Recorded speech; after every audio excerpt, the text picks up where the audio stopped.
Je ne sais pas s'il y a quelqu'un ici qui est originaire du Madawaska méridional. Le Madawaska méridional, c'est la région entre Rivière-Verte et Grand-Sault. Et à l'époque où, quand j'étais petit, je vais faire une confidence épouvantable. Moi, j'ai connu ce que le ministère de l'Éducation du Nouveau-Brunswick appelait très, très officiellement les vacances des patates. Pourquoi je vous parle des patates? Ben, c'est pas parce que c'était à la Saint-Patrick hier, mais ça a un lien. Parce que ce que je vais vous lire, c'est un essai de création en Braillon André, une langue qui se parle au Madawaska méridional. Et c'est la traduction, en fait, d'un extrait d'un très long poème de Patrick Kavanagh, qui était un Irlandais, et qui a publié ce long poème qui s'appelait The Great Hunger, la grande famine. Mais ça n'a rien à voir avec la famine à cause que les patates avaient gelé dans le champ au 19e siècle, qui a détruit beaucoup l'Irlande, le peuple irlandais. Ça avait plutôt trait à la famine sexuelle de l'Irlande rurale des années 40. Donc, ce long poème, The Great Hunger, c'est l'histoire d'un vieux garçon, Patrick Maguire, qui passe son temps à se masturber. Puis à cause des plusieurs scènes de masturbation, l'Église a censuré son livre. Donc, quand les deux policiers sont arrivés chez lui pour lui dire « Monsieur, votre livre est censuré », ils avaient chacun une copie, puis ils lui ont demandé de dédicacer le livre. Puis après ça, ils sont partis au pub, puis ils ont viré une brosse. Ça, c'est pour la petite histoire. Donc, un extrait de La Grande Famine, The Great Hunger, de Patrick Kavanagh. Si vous ne connaissez pas Patrick Kavanagh, vous connaissez sûrement la chanson On Raglan Road, chantée par Van Morrison et chantée aussi par Sinead O'Connor. C'est une chanson très, très populaire et c'est sur un poème de Patrick Kavanagh, qui est mon poète irlandais préféré. La terre glaise est le verbe, la terre glaise est la chair. Là, ce que c'est que les ramassés de patates comme des épouvantails mécaniques grouillent. Longe le flanc de la côte, Maguire puis ses hommes. Si on les jette une heure, on arrive-tu à prouver de quelque chose sur la vie écrianchée au-dessus du livre de l'amour? Est-ce que les corneilles bafouillent au-dessus des hachets puis des gornouilles, puis les mouettes, comme des vieilles gazettes, sont chassées des haies par le vent, par chance? Y a-tu de chaque imagination à lumière dans ces motons mouillés-là? Sinon, pourquoi c'est faire qu'on resterait là, frissonner? Un chien couché sur une froque déchirée en dessous d'un chariot gisant et quatre fers en l'air. Un joual en enclant le long de la butte fleurie traînant une charrue rouillée. Trois têtes qui pendent entre des jambes écartillées. Octobre, jouant une symphonie sur une clôture de broches slack. Vire à l'envers les motons harbeux puis démêle les brins de laine entortillés. Qu'est-ce qu'il cherche là? Il pense que c'est une patate.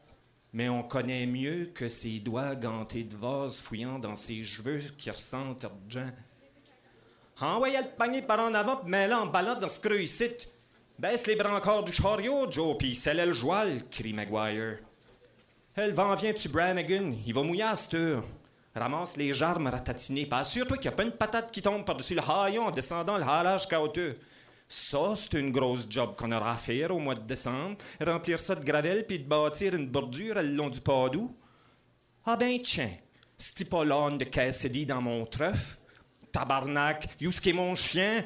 Jamais où qu'il faudrait. Maguire grogne et crache à travers les clayons de glaise de sa moustache en dévisageant son chien d'en haut. Son rêve change encore une fois, comme les nuages soufflés par le vent.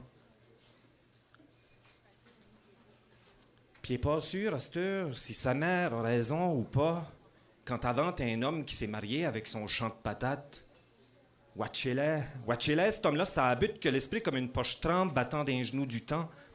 Il vit avec l'espoir que ses petits champs restent fertiles, tandis que son propre corps est écartillé au fond du fossé, en dessous de deux coudes croisés au nom du Christ. Il n'y a pas une main monstrueuse qui a élevé des enfants pour finir avec des singes comme parasites. Ah, mon Dieu, si j'avais été moins niaiseux. C'était là son soupir comme la brise brune d'un toc. Il regarde son chac, piteux. Ah, mon Dieu, si j'avais été plus fin. Puis là, à cette heure, une feuille fripée de sinellier arrive en coup de vent comme un rouge-gorge apeuré. Puis la clôture monte la verdure d'une arbre tardive à travers le châssis. Puis ici que même son tueur appelle sa mère une menteuse. Maguire était fidèle à mort. Il est resté avec sa mère jusqu'à temps qu'elle meure, à l'âge de 91 ans. Il est resté trop longtemps, mère puis femme en même temps. Quand elle a mouru, les autres, ses jointures déchiraient la chair dans le dos de son gars. Puis il avait 65 ans, le vieux garçon. Oh, il aimait sa mère par-dessus tout. Oh, il aimait ses charrues, puis il aimait ses vaches. Puis son plus beau rêve était de se torcher le cul avec des herbages vivaces sur le bord d'un ruisseau en été. De fumer sa pipe en rouspétant en cachette au mi-temps du mois de juillet, la face dans le crachin, puis 2 roches dans son poing, puis un gros verre impotent à la cuisse. Mais sa passion est devenue une plaie parce que ça l'a affaibli d'amener les créatures vagues de son idée au mi-temps de la luxure. Au moins une fois par semaine, la chair se fait sentir. Ça fait que Maguire s'était fatigué des coups de feu tirés vers aucune cible. Fait que s'en est retourné dans ses rangs de choux puis de carottes d'un champ, encore une fois, jusque même les poches molles peuvent être molles. Puis la vie pas mal plus échœurante que sauvage. Elle soir aux 4 coins. Des têtes pesantes cognent des mots aussi intelligents que la rumination des vaches après la traite. Dessus le chemin magané, un jeune ramasse un bout de gravelle puis il le regarde. Puis après ça, il garoche au-dessus de l'homme jusqu'au trac. Ça veut rien dire, rien pantoute. Checkzin s'en vient par le pont de fer des trains.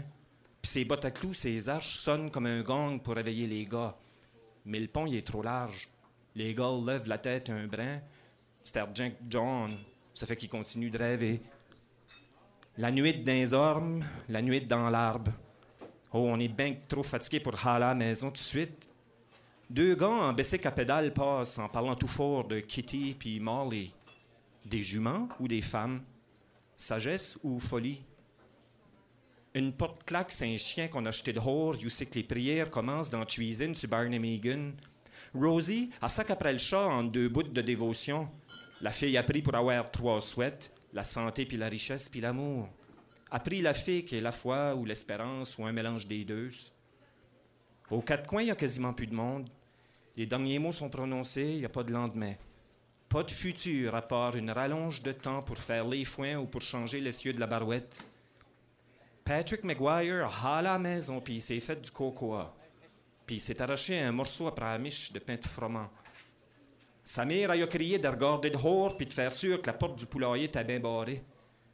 Sa sœur grognait dans le lit. Elles sont d'une truie qui sort de vire de bord. Pète a dézippé ses culottes grandes ouvertes au-dessus des cendres, puis a rêvé qu'il était pogné d'un endormitoire cochon. L'horloge tiquait. Elle t'en passait. Excusez-la.